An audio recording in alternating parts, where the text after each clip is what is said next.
dejligt at se så mange, der er mødt op for at være med til at fejre børnehavens 40-års jubilæum. Eller fødselsdag, kan man også kalde det. Det er børnehavens fødselsdag.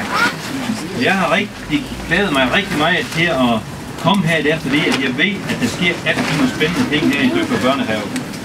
Og det ved jeg, fordi jeg har selv kommet her i flere år, fordi mine børn de går hernede i børnehaven. Inden jeg tog herned, der har jeg snakket med mine store børn efterhånden. De er over 20 år nu, så man må sige, de er voksne. Hvad de husker fra dengang, de gik i børnehave. Og det man husker, det var, at det var rigtig sjovt at komme herned, fordi der var altid mange at lege med. Der var en jordbak hernede bagved, som der var nogle af mine børn, der syntes, det var det bedste sted.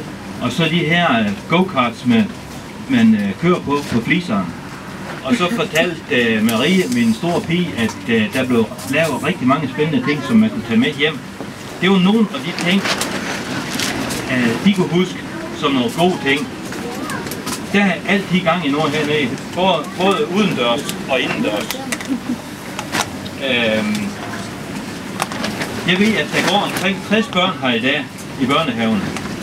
Og jeg vil også gerne fortælle jer om en anden fødselsdagsfest, som jeg ved i hvert fald, at de fleste voksne i min alder, de kender.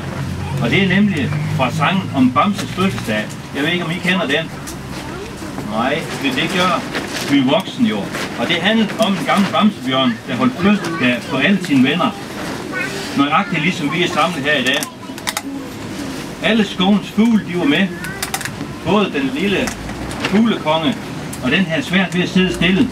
Det kan I måske kende i dag, at der er nogen, der har svært ved at sidde stille. Og den flotte Søren Spætte med de røde nakkefjer og den sorte ravn. De fløjtede og de sang, som jeg sjældent har hørt med af. Og Bamsefars gode ven, den store elg, han holdt tale.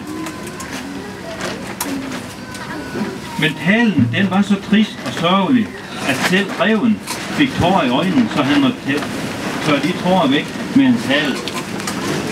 Så galt håber jeg ikke, det går her i dag.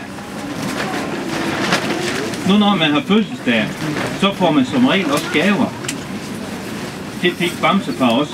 Han fik en slikkepind med røde og hvide striber på, som han fik af de små mus. Jeg ved, at I har haft travlt med at lave gave til børnehaven her.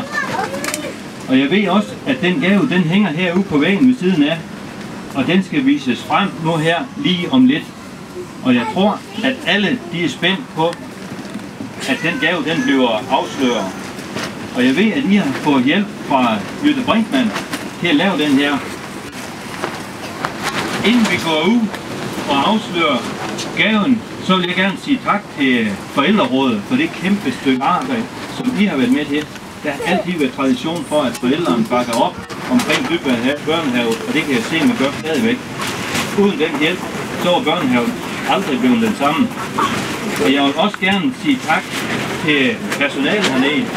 En del af det personale, der er her, kan jeg kende fra dengang mine børn de gik her.